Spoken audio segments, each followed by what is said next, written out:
Hi everyone, it's me, Mark, back with another film review. It's been a wee while, and I finally got around to watching a film that I've wanted to see for a good while, and I've heard so many good things about it. The Fault in Our Stars. This is one of those sort of films based off a teen novel, sort of like I guess The Maze Runner or Divergent or The Hunger Games. And usually I really don't like these kind of things. When I got it, I kind of forgot about it was based off sort of a teen novel sort of thing, so I just kind of went in blind and wasn't really in judging form like I was with the other ones. That's not to say they're all bad. I enjoyed the first Maze Runner, and I enjoyed Divergent. I haven't watched the sequels, but I kind of enjoyed it for what it was. It wasn't great. I hate the Hunger Games. Hunger Games is piss. Battle Royale's better. Watch that. So this stars Shailene Woodley and Ansel Elgort.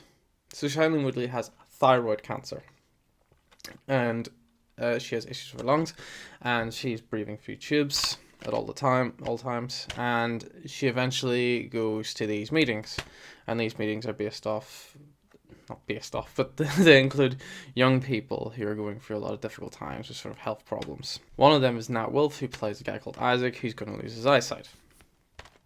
And then his friend comes with him, who is played by Elgart. His name is Gus in the film.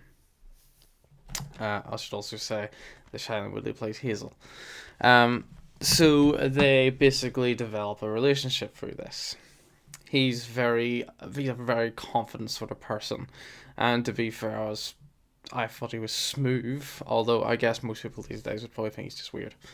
So he pulls out a cigarette, puts it in his mouth, and he says it's a metaphor. It has the power to kill you, but it doesn't give the power to kill you unless you light it, basically, which I find quite cool. Honestly, I have heard mixed things about this, and honestly, I can kind of agree with both sides. So, although it deals with a very serious issue, cancer, it does have a lot of fantasy-like elements, which does take away from the realism at times. But I feel like this still is a very sad film. Should be a film I shouldn't like, but I have a very soft spot for sort of romance films. I don't know why. I just do. I like romance films. Even though a lot of them end up with an unrealistic ending, like two people fight the bit out and get back together again, and it's like, it doesn't usually happen like that in real life. And there are things in this that just make you go, Like, there's a couple of points I can think of off the top of my head. So there's a point where they go out drinking, and keep in mind these characters are about 18, and they just get served champagne without being asked for ID. It's fine. I mean, they don't look 18 in the film, which is fair enough, but there's the challenge 21 thing you have here. If they look like they're under 25 or 21, you have to ask them for ID. This is still a nitpick. I just noticed it, but at the same time, it's not a big deal. The other one, though, which is a bit of a spoiler, so apologies, is when they kiss in Anne Frank's house. So, they get up to Anne Frank's attic, and all of a sudden, Shailene Woodley just goes in for the kiss with Gus.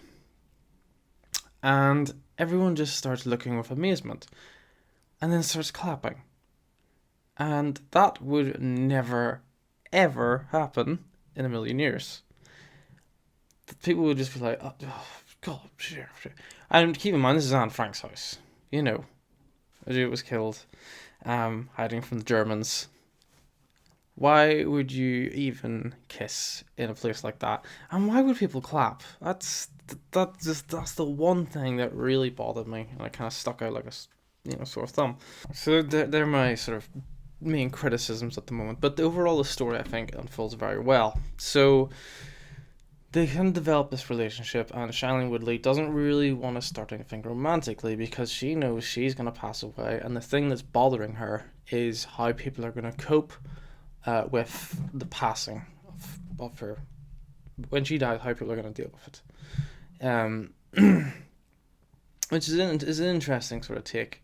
The film kind of starts with her already with cancer, so we kind of skip all the, oh, I've got cancer, her coping with the idea of it. But now she is trying to deal with the idea of how people, are going to be when she leaves. Her parents, mainly. This is why she doesn't really hang out with anyone. Because the idea of hurting someone when she leaves is just horrible. But Gus is determined. He really likes her, and at one point he says it would be an honor to have his heart broken by her. And honestly, I must say I almost teared up quite a few times in this film. And this isn't the sort of thing that I would usually, but I was very invested in the characters. They both, Elgar and Woodley are both pretty damn good in this film. I think they both did quite a good job, and I think it's because I like their characters so much I got heavily invested. Obviously, I haven't read the book by Josh Bone's the director. John Green. I haven't read the book. And when I do these kind of things, I usually don't like to compare the novel and the film. Although saying that, I do that with games, movies, and mangas versus movies. So I guess it can be a bit hypocritical at times. But if I haven't read the book, then I'm not going to compare it. I have no interest in reading the book. The only reason I watched the film is because I just heard so much about it, and yeah, I did enjoy it, but I don't really want to read the book. So, I mean, whether it's a faithful adaptation, I can't really say. But again, it's a movie, it needs to stand on its own merits.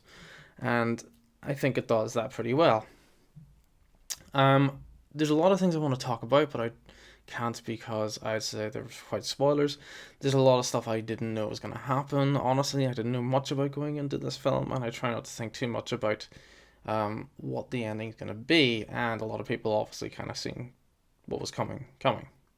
And I guess to a certain point, I did too. It didn't really bother me because I feel like it could probably only go one way. I think it's okay for romance sometimes to have these sort of fantasy-like elements, even though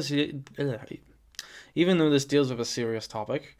Feel that because it deals with a serious issue and fantasy-like elements, you feel that it wouldn't work, because how can you treat such a serious topic with such magical events, feelings, or whatever?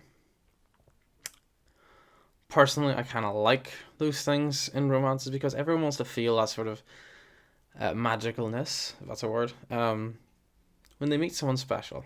And I've kind of felt it at times. Something that you just get lost in the moment. And it's nice. And sometimes it's nice to see this.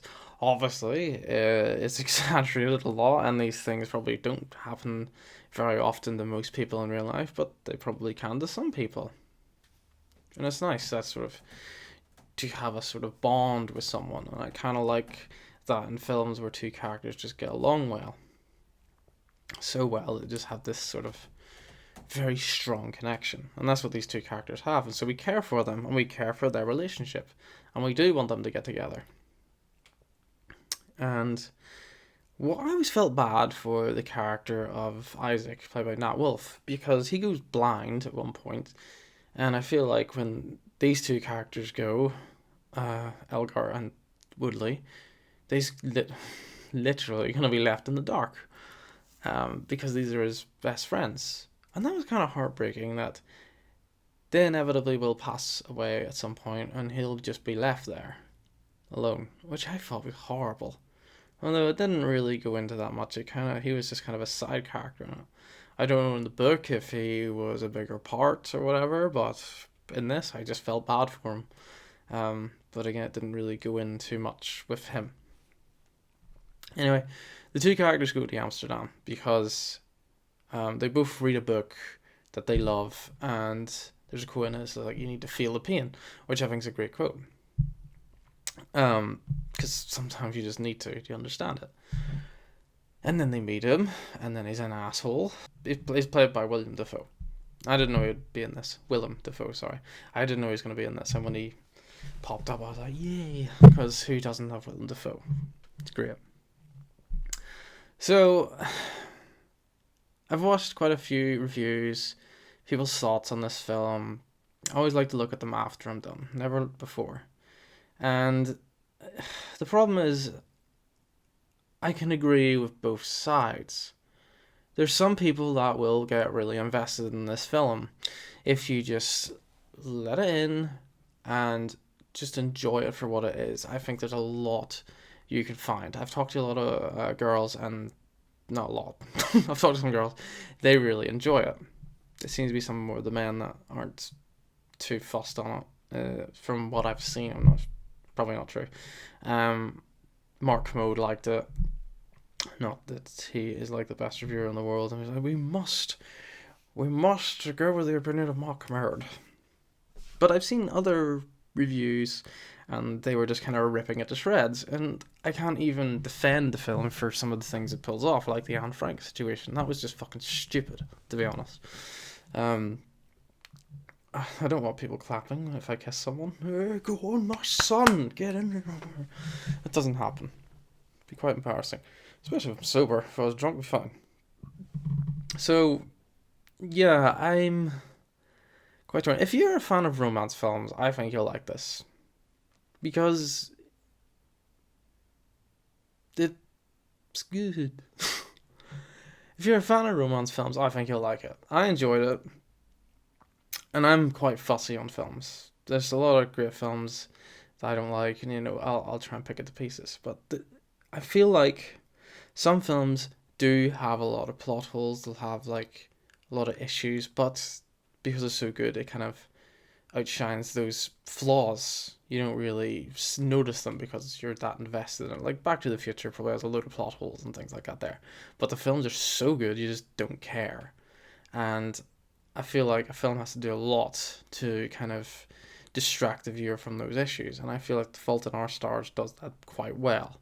I really enjoyed it, and giving it an overall mark is quite a hard thing to do. On Letterboxd, I've given it an 8 out of 10, and thinking about it, I don't know if I could keep that rating the way it is, because after watching loads of reviews and sort of noticing these flaws, I can't really give it an 8 anymore. So, unfortunately, I'm going to have to downgrade it for this review. I'm giving this film a 7 out of 10. Yeah. Because it does get very unrealistic at times, and does feel silly. And a lot of times it does feel forced, some of the emotion. Like it wants you to cry. It worked on me. I did tear up a couple of times. But yes, it does feel forced. It didn't feel natural. It does feel like it was forced on me. And it's obvious the scenes that they want you to cry at. A film like Room is a film I was tearing up at, and there were certain scenes that weren't forced at all. It kind of just happened. So I kind of got detract the mark, unfortunately. But I really would give this film a chance. It's very cheap. I think it was on Netflix for a while there. I don't know if it's still on Netflix, but I'm sure you can get it on like Prime or something. There's probably loads of ways to find this easy. So give it a watch and let me know in the comments below the one person probably watching this review. Thank you. Also like and subscribe and keep watching my videos.